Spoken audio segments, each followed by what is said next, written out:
శ్రీమాత్రే నమ. జయ గురు దత్తాత్రేయ నమ.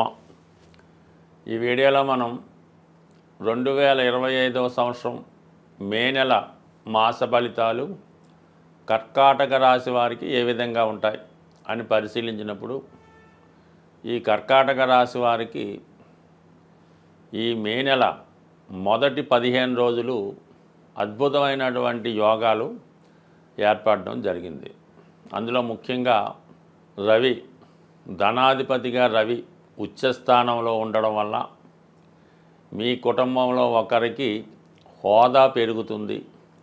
వృత్తిలో మీరు చాలా కఠినంగా నిజాయితీగా వ్యవహరించడం జరుగుతుంది. అలాగే అదనపు హోదా, బాధ్యతలు లభించే అవకాశం ఉంది. అంటే దశమంలో రవి దిగ్బలుడై ఉచ్చస్థితిలో ఉండడం వల్ల ప్రభుత్వ ఉద్యోగం కొరకు ప్రయత్నం చేస్తున్న వారికి కానీ, ఏదైనా ప్రభుత్వ పదవి కొరకు ప్రయత్నం చేస్తున్న వారికి ఈ గ్రహస్థితి చాలా అనుకూలంగా ఉండడం జరుగుతూ ఉంటుంది. అలాగే పదవిలో ఉన్నటువంటి అధికారులకి, నాయకులకి కూడా ఒక మంచి నేమ్ రావడం, మరి మంచి గుర్తింపుతో కూడినటువంటి విజయాలు కూడా వచ్చే అవకాశం ఉన్నది. దాని తర్వాత ఇంకా మే 15 తర్వాత 11లోకి వచ్చినప్పుడు దాని ఫలితం ఆర్థిక పరంగా చాలా విశేషంగా ఉండడం జరుగుతుంది. అంటే ప్రభుత్వ పథకాలు అనుకూలంగా వస్తాయి, ప్రభుత్వ ఆదాయం వస్తుంది, ప్రభుత్వ అధికారులు, రాజకీయ నాయకులు మీకు సహకరిస్తారు. తండ్రి గారు లేదంటే మీ యొక్క కుమారుడు మీ యొక్క అభివృద్ధికి సహాయపడే అవకాశం ఉంది. మొత్తం మీద అటు ఇటు కూడా నెల మొత్తం మీద రవి బలం చాలా అనుకూలంగా ఉంది. అయితే కేవలం ఇంకొక 15 రోజులు మాత్రమే ఈ కర్కాటక రాశి వారికి గురువు ఏకాదశ స్థానంలో ఉంటాడు. అంటే ఏకాదశ స్థానం అన్నది మరి 3, 7, 11 కామత్రికోణం, అలాగే పంచమాన్ని వీక్షించడం, ఇవన్నీ కూడా జాతకుడికి చాలా వరకు అన్ని విధాల అటు సంతాన విషయంలో కానీ, ధన విషయంలో కానీ అనుకూలంగా ఈ గ్రహం ఉండడం జరిగింది. ఇంకా ఒక 15 రోజుల పాటు మీకేవైనా మీ పిల్లల యొక్క సీటు కొరకు కానీ, వారి యొక్క వివాహం కొరకు కానీ, లేదా మీకు ఏదన్నా రుణ ప్రయత్నం, షష్టాధిపతిగా రుణ ప్రయత్నం చేయాలన్నా, భాగ్యాధిపతిగా విదేశానికి సంబంధించిన వ్యవహారాలు, వీసా, పాస్పోర్ట్ లాంటివి ఏమన్నా ట్రై చేసుకోవాలన్నా ఈ 15వ తారీఖులోగా పూర్తి చేసుకుంటే మీకు చాలా సులువుగా ఆ పనులు పూర్తి అవ్వడం జరుగుతూ ఉంటుంది. ఇక మే 15 తర్వాత 12వ స్థానంలోకి గురువు రావడం ఒక విధంగా మంచిదే. దేనికి? మంచి కార్యక్రమాలు చేపట్టడానికి, పుణ్యక్షేత్రాలు దర్శించడానికి, సంతానం కొరకు ప్రయత్నం చేయడానికి, శుభకార్యాలు చేయడానికి కూడా 12వ స్థానంలో గురువు మీ చేత మంచి కార్యక్రమాలకి ధనాన్ని వెచ్చించడం జరుగుతూ ఉంటుంది. వ్యక్తిగతంగా మీరు కూడా కొంతకాలంగా ఆగిపోయినటువంటి విద్యని తిరిగి ప్రారంభించాలన్నా, విదేశం వెళ్ళడానికి కూడా, అంటే దూర ప్రాంతంలో ఉన్నటువంటి మీ పిల్లల్ని కలుసుకోవడానికో, అక్కడ ఉన్నటువంటి పుణ్యక్షేత్రాలు దర్శించడానికో గురువు మీకు మే 15 తర్వాత సహకరిస్తాడు. అంటే మే 15 వరకు ఎందుకనుకున్నామంటే ఈ 11లో ఉన్నటువంటి ఈ గురువు, 10లో ఉన్నటువంటి రవి రెండూ కలిసి మీకు మంచి ప్రభుత్వ సహకారం లభిస్తుంది. ఇక ముఖ్యంగా ఈ కర్కాటక రాశి వారికి యోగకారక కుజుడు రాశి అందే సంచరించడం అన్నది వీళ్ళకి ఒక విధమైనటువంటి ధైర్యం, సాహసం లభిస్తూ ఉంటుంది. ప్రతి పనికి ఇతరుల మీద ఆధారపడే వీరు ఇప్పుడు స్వతంత్రంగానే ఎవరి సహకారం లేకుండా వారి పనులు వారు పూర్తి చేసుకునే విధంగా మీకు ఈ కుజుడు సహకరిస్తాడు. ముఖ్యంగా ఉద్యోగ ప్రయత్నాలు ఫలించే అవకాశం ఉంది. అటు పోలీస్ డిపార్ట్మెంట్లో కానీ, ప్రభుత్వ సర్వీస్లో కానీ, అలాగే ఏదైనా పెద్ద పెద్ద ఫ్యాక్టరీల్లోనో, సంస్థల్లోనో, ఏదైనా కార్మిక సంబంధించింది అవ్వచ్చు, సెక్యూరిటీ సంబంధించింది అవ్వచ్చు, అలాగే మెడికల్ రంగం ఉన్న వాళ్ళకి ఆ రంగంలో ఉన్న మొత్తం మీద మీకు ఉపాధి అవకాశాలు పెరుగుతాయి.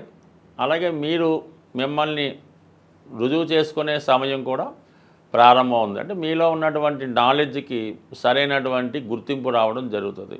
ఎస్పెషల్లీ ఈ కర్కాటక రాశి లగ్నం వారు ఎక్కువగా సినిమా పరిశ్రమలో కూడా ఉండడం జరుగుతూ ఉంటుంది. ఎక్కువగా హీరోయిన్స్గా, హీరోలుగా కొత్తగా వాళ్ళు ప్రయత్నం చేస్తూ ఏదైనా ఎంట్రీ ఇవ్వాలనుకుంటే మరి ఈ కర్కాటక రాశి వారికి ఈ సినిమా రంగ ప్రవేశం కానీ, టీవీలో కానీ, సో ఏదైనా ఒక మీడియాలో ప్రవేశించడానికి కూడా ఈ గ్రహస్థితి అనుకూలించే అవకాశం ఉన్నది. సో ఇవన్నీ అనుకూలంగా ఉన్నాయి. మరి పోయిన నెలలో ఏర్పడినటువంటి ఈ షష్టగ్రహ కూటం వీరికి 9వ స్థానంలో ఏర్పడినప్పుడు కూడా ఇంచుమించుగా ఈ మొదటి వారం తర్వాత కేవలం 3 గ్రహాలు మాత్రమే అక్కడ ఉంటాయి. ముఖ్యంగా శని రాహులు ఈ 2 కలయిక జాతకుడికి అటు ఉన్నత విద్యా అవకాశాలకి, అలాగే ఏదన్నా కొత్త పరిశ్రమలో ఇండస్ట్రీలో ప్రవేశించడానికి, అంటే శని రాహుల కలయిక అటు సాఫ్ట్వేర్ రంగానికి, సినిమా రంగానికి, మెడికల్ రంగానికి, రైల్వేసు, ఎయిర్వేస్ వాటిలో ప్రవేశానికి సహకరించడం జరుగుతుంది. భాగ్యం ఎప్పుడు అదృష్టమైనది.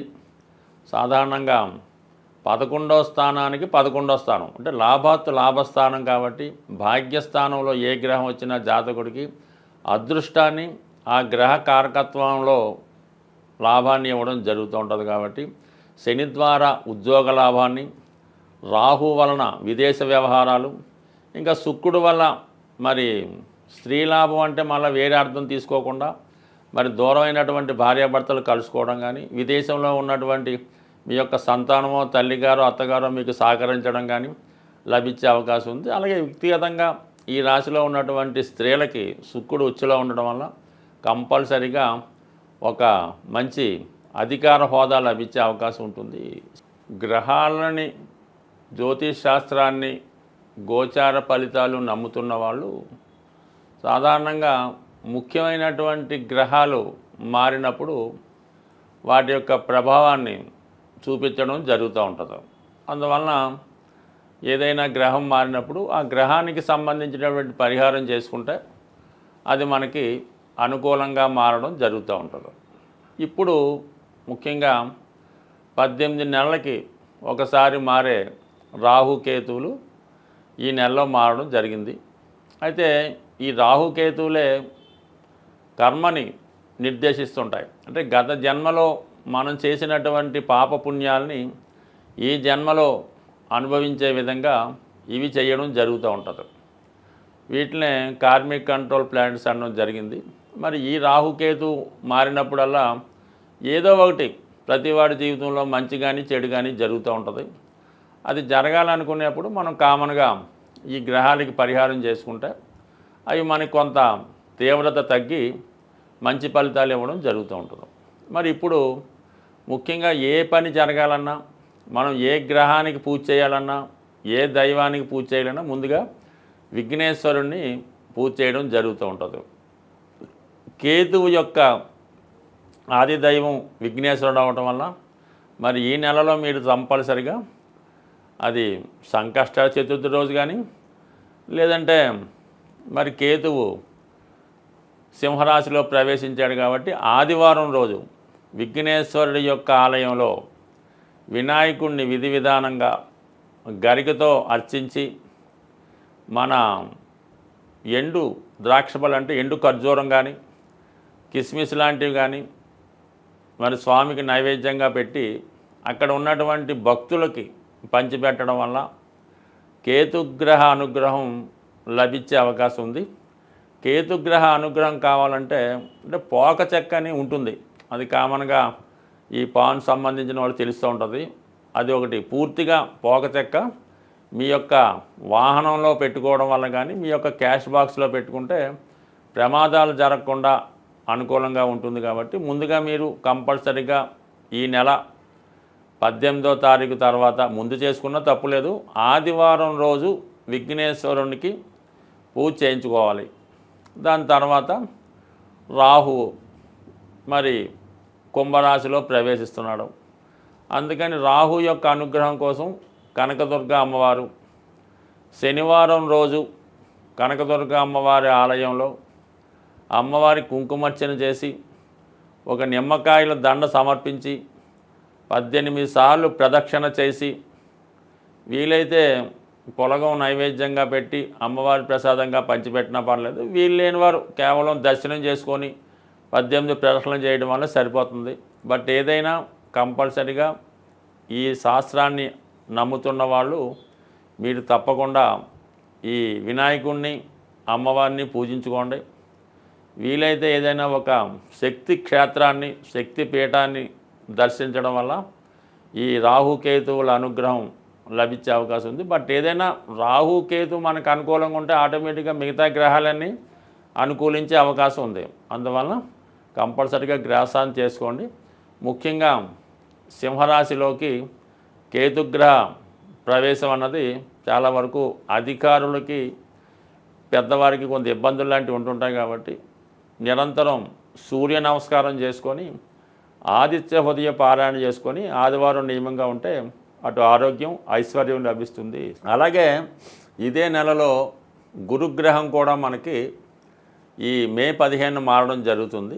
గురువు ఏ భావానికి వచ్చినా ఆ భావ ఫలితాలు మనకి ఇంప్రూవ్ చేయడం జరుగుతుంటుంది. కాబట్టి గురుగ్రహ అనుగ్రహం కోసం అంటే శివుణ్ణి పూజించుకోవచ్చు, దక్షిణామూర్తిని ఆరాధించవచ్చు, దత్తాత్రేయుల వారిని ఆరాధించవచ్చు, లేదా మీ ఇష్ట దైవాన్ని పూజించవచ్చు, లేదా మీ తల్లిదండ్రుల యొక్క ఆశీర్వాదం తీసుకున్నా సరే గురుగ్రహం యొక్క అనుగ్రహం తప్పకుండా లభించే అవకాశం ఉంది. ఏదైనా చాలా కాలంగా తీవ్రమైనటువంటి ఇబ్బందుల్లో పడుతున్నాం, ఏ విధంగా కూడా మనకి దారి లేదు అనుకున్న వాళ్ళు మరి ఈ నెలలో ఒక అద్భుతమైన రెమెడీ ఏంటంటే, ఏదైనా మీకు దగ్గరలో ఉన్నటువంటి గోశాలని దర్శించి మీ యొక్క వెయిట్, మీరెంత బరువు ఉన్నారో అంత బరువు ఉన్నటువంటి వెయిట్ చూసుకోండి. మీరు ఒక 80 కేజీలు ఉన్నారనుకోండి, 80 కేజీలు ఎండుగడ్డి కానీ పచ్చగడ్డి కానీ దాని ఖరీదు ఆ గోశాలలో డొనేట్ చేయవలసి ఉంటుంది. అయ్యో అంత శక్తి మనకు లేదు అనుకున్నప్పుడు దాంట్లో 8వ వంతు, అంటే మీరు 80 కేజీలు ఉంటే ఒక 10 కేజీలు పచ్చగడ్డి లేదంటే ఎండుగడ్డి ఆ గోశాలలో డొనేషన్ చేయడం వల్ల మీరు పునర్జన్మ, కొత్తగా జన్మ ఎత్తి ఎంత బాగుంటుందో అంత ఐశ్వర్యవంతంగా, అదృష్టవంతంగా ఉండే అవకాశం ఉంది. ఈ చిన్న ప్రయత్నాన్ని చేసి సక్సెస్ అవ్వాల్సింది. స్వస్తి.